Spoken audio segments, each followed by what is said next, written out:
had an enormously varied career, reaching the very pinnacle.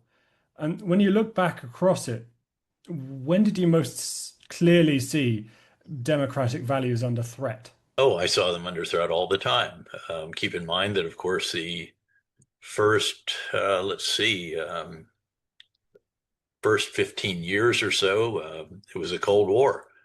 I actually served with a battalion, then a brigade that was near the inter-German border. I was the speechwriter for the Supreme Allied Commander. In fact, the year that the Intermediate Nuclear Force Agreement was done with the Soviet Union, we studied Soviet vehicles, tanks, infantry fighting vehicles, artillery. We memorized what they looked like. We memorized their military doctrine, their structure, all of this. And so, again, from the very beginning,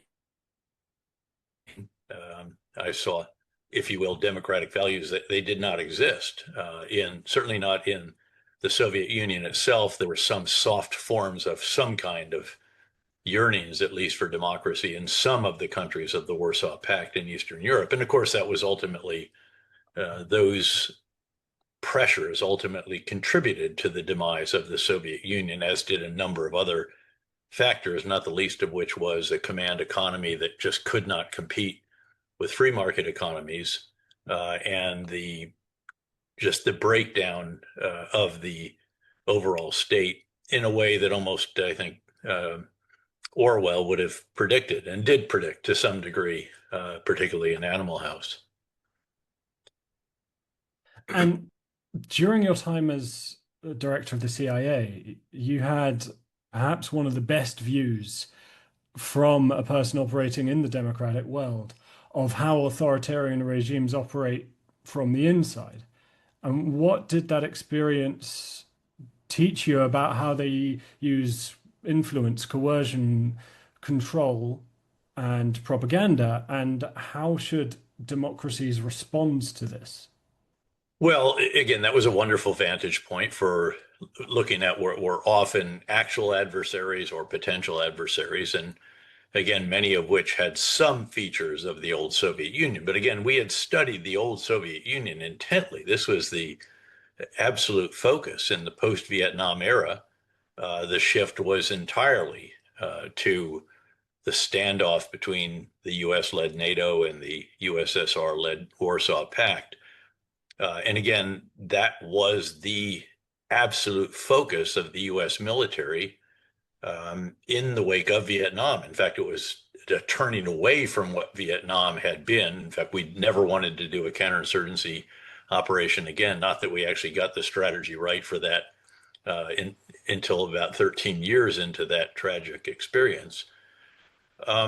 But now we're doing something, of course, that not only was it the most important standoff in the world, and where we needed absolutely to deter conflict, but it was also something that was much more comfortable for the U.S. Army. This is what we wanted to do, is sort of the big war. This is why Desert Shield and Desert Storm were sent from central casting for the U.S. military. It's hard to believe Saddam Hussein could have done a more foolish thing than actually fight the U.S. military in a setting that was almost like that at which we train at the National Training Center in the Mojave Desert. Again, tank on tank, open, again, terrain.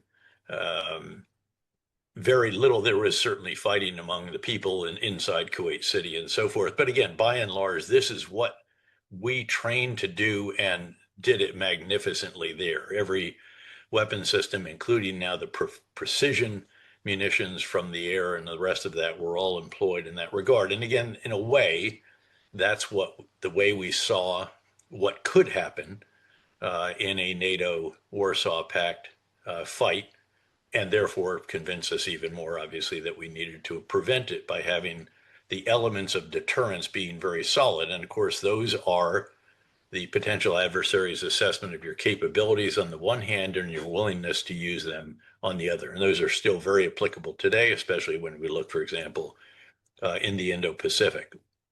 But again, Hmm. during that time, we studied intently the nature of the Soviet regime, the nature of some of the Eastern European country regimes. There was a subject then that actually then died away.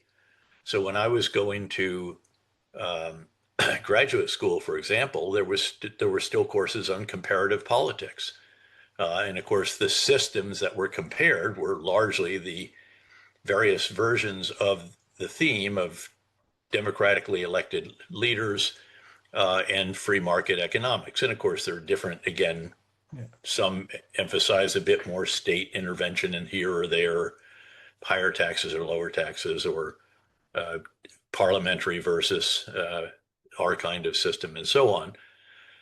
But again, all variations on that theme versus, of course, the command economy approach of the Soviet Union and the Communist Party government that was practiced there, and again in most of the Eastern European countries.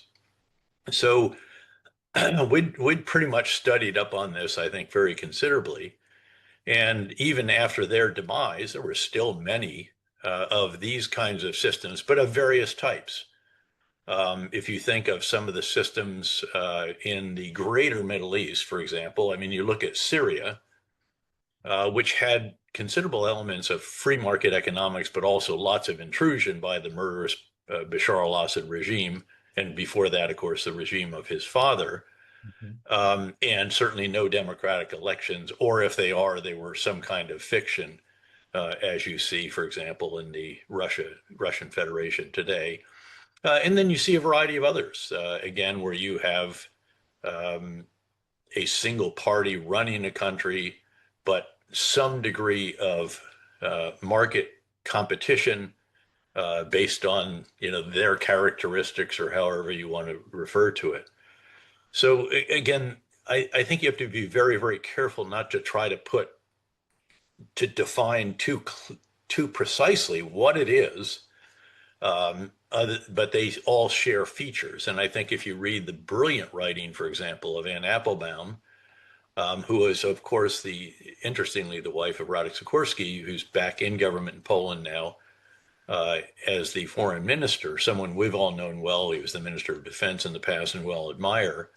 If you read what she has written, I think it is the clearest and most articulate description of how authoritarians gain power, how they uh, try to take over the other elements of government that could interfere with their exercise of power. So the judicial component of government to intimidate the press or buy it up or what have you, how to co-opt a parliament and so on. So again, I think there's plenty of tremendous literature out there. I would single hers out for being particularly important and particularly descriptive and full of insight.